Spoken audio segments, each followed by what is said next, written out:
La peur de l'introspection. Oui, l'introspection peut être effrayante, non pas par le fait qu'elle vienne heurter seulement nos émotions à l'intérieur, le fait d'avoir peur, la violence qu'elle peut faire ressortir de nos émotions, mais par sa capacité à questionner nos habitudes.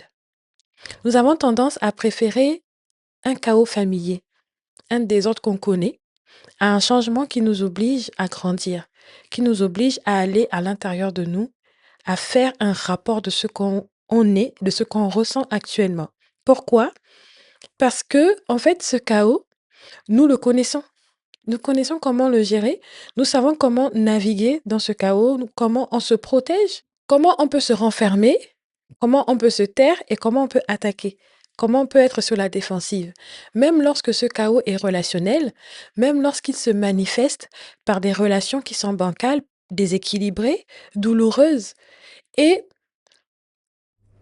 on préfère ne pas faire face au changement parce que on a peur du changement.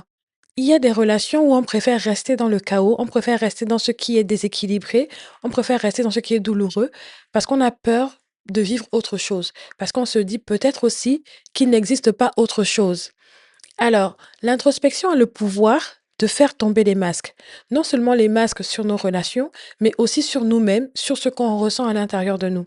Elle vient mettre en lumière nos échanges répétitifs, nos schémas répétitifs, nos blessures qui ne sont pas guéries, les choix qui ont été dictés par la peur plutôt que par l'amour ou par la liberté qu'on avait de choisir si on veut faire telle chose ou pas. Et souvent, quand on se retrouve dans ce genre de moment-là, c'est très inconfortable parce qu'en fait, il nous empêche d'accuser les autres. Il nous empêche de mettre la responsabilité de nos émotions sur les autres. Il nous empêche de nous dire que ce qu'on vit, c'est la faute de l'autre. Parce que finalement, on est responsable de nos émotions. Il faut qu'on intègre que dans nos relations, on doit avoir la responsabilité de nos émotions. Une responsabilité émotionnelle fait que tu es responsable des choix que tu fais. Tu es responsable des schémas de ta vie. Tu es responsable des blessures qui ne sont pas guéries à l'intérieur de toi. Bien entendu, ces blessures peuvent venir de l'extérieur dans le sens où mais tu as permis ou il y avait une brèche, quelqu'un est venu et t'a fait du tort. Mais si la blessure, elle reste non guérie, il en va de ta responsabilité. Et je pense que il nous, f- et l'introspection nous pousse à nous interroger. Qu'est-ce que je nourris au quotidien en moi? Qu'est-ce que je nourris au quotidien au sein de mes relations, dans mes choix, dans mes émotions, dans mon intérieur? C'est, moi j'ai compris au fil des années que aller en profondeur exige du courage. Aller en profondeur demande du courage. Il faut qu'on arrive à admettre que certaines relations ne sont plus alignées avec qui on est, avec nos valeurs. Le courage de poser des limites et le courage aussi d'accepter que grandir implique parfois de perdre certaines connexions, de perdre certains liens. Mais rester au même endroit par peur de perdre, c'est comme renoncer à ce courage-là, comme renoncer à aller de l'avant. Donc aujourd'hui, moi, je veux t'encourager à vraiment avoir du courage. C'est grandir fait mal. Parfois, on se dit que ben, grandir, c'est normal. Oui, ça fait partie de la normalité. De manière physique, on grandit. On n'a pas le choix que de grandir. Lorsqu'on est bébé, on n'a pas le choix que de grandir. Ça ne demande pas une intervention humaine, d'autant qu'on est venu en bonne santé sur Terre. On a juste le choix que de grandir. On a 0 mois et on arrive à 70 ans. On a grandi de manière physique. Maintenant, au niveau émotionnel, pour acquérir cette maturité, ce courage de grandir émotionnellement, ça implique des choix, ça implique du courage, ça implique de la réflexion et ça implique d'aller en profondeur.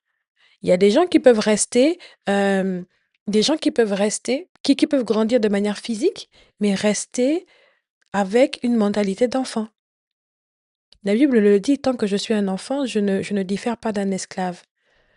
Donc, pour différer d'une situation, pour changer d'une situation à une autre, il faut avoir le courage de réfléchir et d'aller en profondeur. Et ça exige vraiment du courage, l'introspection.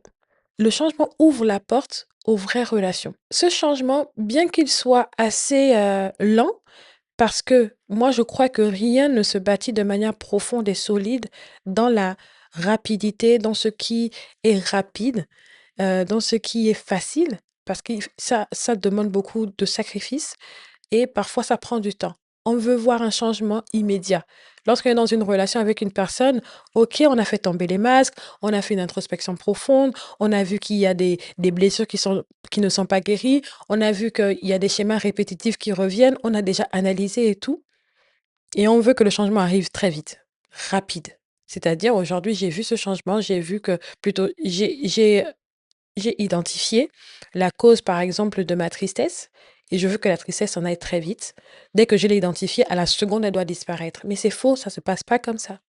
Un changement prend du temps et parfois c'est inconfortable et parfois on a l'impression de le vivre de manière solitaire, mais c'est la clé pour les vraies relations. Des relations qui sont fondées sur la vérité, sur la maturité émotionnelle et la liberté d'être soi-même, sans artifice, la liberté d'exister dans une relation. Et donc, moi je crois que les vraies relations naissent de notre choix conscient, de privilégier la conscience à l'habitude de privilégier l'introspection afin qu'on prenne conscience de comment on se sent, de qui on est actuellement dans la relation, des choix qu'on fait, de nos émotions, à l'habitude d'être dans la douleur, l'habitude d'être dans une relation bancale. Moi, je crois qu'il faut qu'on fasse le choix de la guérison au lieu du confort. Je crois que pour aller en profondeur et grandir dans une relation, approfondir un lien, on doit sortir de notre zone de confort. On doit pouvoir être dans l'inconfort pour pouvoir mieux embrasser des relations vraies, vivre des relations épanouissantes. Alors aujourd'hui, je te laisse cette question.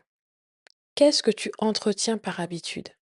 Alors que ton cœur te murmure de grandir, ton cœur te murmure de sortir du confort pour l'inconfort, mais justement pour embrasser un changement, pour avoir le courage d'exiger et de placer des limites.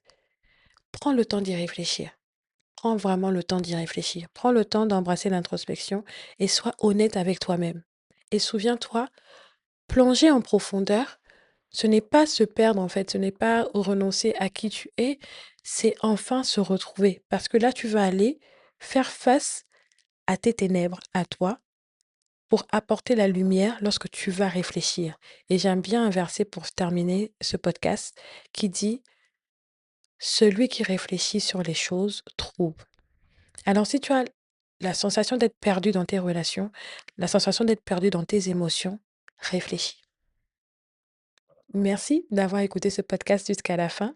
N'hésite pas à laisser des 5 étoiles sur ta plateforme d'écoute préférée. Ça aide vraiment à faire connaître le podcast.